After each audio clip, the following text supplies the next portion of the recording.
جو اہل حدیث ہے، سلفی، وہابی اور اہل حدیث۔ اہل حدیث کے عالم ہمارے پاس آئے، تقریر کر کے اہل حدیث کی تعداد ہمارے شہر میں بڑھ رہی ہے، اس کی کیا وجہ ہے؟ پہلی وجہ یہ ہے کہ ہم بے دلیل بات کرتے ہیں، وہ دلیل کے ساتھ بات کرتے ہیں۔ میں وہابی نہ میں بابی، میں ہوں مسلم علمی کتابی، نہ میں وہابی نہ میں بابی، میں ہوں مسلم علمی کتابی۔ جو اہل حدیث ہے، جو آپ کا سلفی ہے، وہ اس میں یہ مزار وزار پیر مرید کسی میں بلیو نہیں کرتا۔ وہ کہتا ہے صرف آپ اور اللہ، آپ کے بیچ میں کوئی انٹرفیرنس نہیں، کچھ نہیں۔ وہ جیسا لکھا گیا ہے کتاب کے اندر، کوئی انٹرپریٹ نہیں کرے گا کتاب کو، جیسا کتاب کے اندر لکھا گیا اس کو لٹرل فالو کرتے ہیں۔ اس کو مطلب کتاب اس پر لکھا ہے کہ اس آدمی کے اوپر تھوکنا ہے تو آپ کو تھوکنا ہے۔ پروفیٹ، وہ ان کے جو سلافی ایک ورڈ یوز کرتے ہیں، تو سلاف السلاف، جو پروفیٹ محمد کے ساتھ کے جو لوگ تھے نا، صحابہ لوگ جو تھے، وہ لوگ جس طرح کا زندگی بسر کرتے تھے، جو کام وہ کرتے تھے، وہ لوگ سلفی، وہابی اور اہل حدیث۔ سنیوں میں ایک سموہ ایسا بھی ہے جو کسی ایک خاص امام کے انوسرن کی بات نہیں مانتا۔ ان کا کہنا ہے کہ شریعت کو سمجھنے اور اس کا صحیح ڈھنگ سے پالن کرنے کے لیے سیدھے قرآن اور حدیث یعنی پیغمبر محمد کے کہے ہوئے شبد کا ادھین کرنا چاہیے۔ اسی سمدائے کو سلفی اور اہل حدیث اور وہابی آدی کے نام سے جانا جاتا ہے۔ یہ سمپردائے 4 اماموں کے گیان، ان کے شودھ ادھین اور ان کے ساہتیہ کی قدر کرتا ہے، لیکن اس کا کہنا ہے کہ ان اماموں میں سے کسی ایک کا انوسرن انیواریہ نہیں ہے۔ ان کی جو باتیں قرآن اور حدیث کے انوسار ہیں اس پر عمل تو صحیح ہے، لیکن کسی بھی وواداسپد چیز میں انتم فیصلہ قرآن اور حدیث کا ماننا چاہیے۔ بلکہ بعض میں آپ سے کہوں کہ اہل حدیث کے عالم ہمارے پاس آئے، تقریر کر کے گئے، اس میں شیعہ نے بھی تقریر کی، باقی مسالک نے بھی کی، لیکن مدح اہل بیت میں جو گہری باتیں اور جو بڑی باتیں اہل حدیث کے عالم نے کی وہ کسی اور نے نہیں کی، اور میں خود حیران۔ مولانا صاحب، اہل حدیث کی تعداد ہمارے شہر میں بڑھ رہی ہے، اس کی کیا وجہ ہے؟ اس کی پہلی وجہ یہ ہے کہ ہم بے دلیل بات کرتے ہیں، وہ دلیل کے ساتھ بات کرتے ہیں۔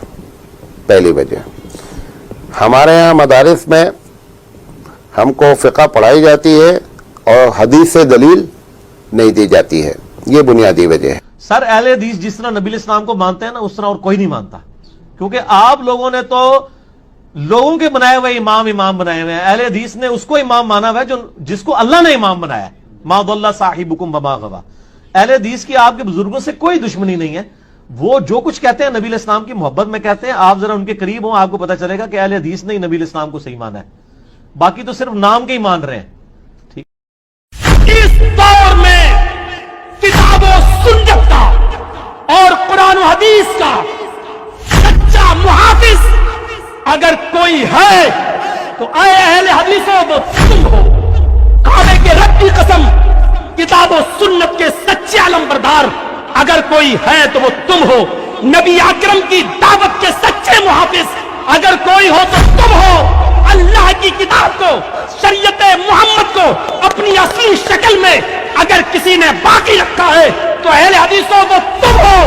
سارے لوگوں نے آمیزش ملاوٹ شروع کر دی، کسی کے ہاں پیروں کی ملاوٹ، کسی کے ہاں فقیروں کی ملاوٹ، کسی کے ہاں اماموں کی ملاوٹ، کسی کے ہاں محدثوں کی ملاوٹ۔ اگر فقیروں، اماموں، محدثوں، پیروں اور ولیوں کی ملاوٹ سے رب کا دیا ہوا سچا اسلام، شریعت محمدی کا سچا پاسدار اور خالص اسلام اگر کسی کے پاس ہے تو اے اہل حدیثوں تمہارے پاس ہے، تم اس کی حفاظت کرو، تم اس کی رہبری کرو۔ انشاءاللہ قیامت کی صبح تک کوئی تمہارا کچھ نہیں بگاڑ سکتا۔ لا تزال طائفۃ من امتی علی الحق منصورین، ایک گروہ ہمیشہ حق پر رہے گا۔ لا یضرهم من خالفهم، کوئی بھی مخالف قیامت کی صبح تک ان کا کوئی کچھ نہیں کر سکتا۔ کہ میری امت کا ایک گروہ ہمیشہ حق کے اوپر رہے گا، ایک گروہ، لا تزال طائفۃ، ایک گروہ میری امت کا ہمیشہ حق کے اوپر رہے گا، اسے رسوا کرنے والے قطعاً اس کو تکلیف نہیں پہنچا سکتے، یہاں تک کہ قیامت آ جائے۔ حضرت محمد ابن اسماعیل امام بخاری رحمۃ اللہ علیہ اپنے استاد کا حوالہ دیتے ہوئے علی ابن مدینی کا حوالہ دیتے ہوئے کہتے ہیں کہ اس حدیث سے مراد حضرت علی ابن مدینی کہتے ہیں کہ اصحاب الحدیث ہیں، یعنی اہل الحدیث ہیں۔ امام بخاری رحمۃ اللہ علیہ نے یہ بتایا کہ وہ گروہ جو قیامت تک میری امت کے اندر رہے گا، میرے زمانے سے لے کر کے تا قیام قیامت، جبکہ سورج مشرق سے نہ نکل کر کے مغرب کی طرف سے نکلے اس وقت تک ایک گروہ رہے گا، ہمیشہ حق کے اوپر قائم رہے گا اور اسے رسوا کرنے والے کوئی تکلیف نہیں پہنچا سکتے، کوئی ضرر نہیں پہنچا سکتے۔ علی ابن مدینی کا حوالہ دیتے ہوئے امام بخاری رحمۃ اللہ علیہ نے فرمایا کہ ہم اصحاب الحدیث، وہ اصحاب الحدیث ہیں۔ اصحاب الحدیث اور اہل الحدیث دونوں کا مطلب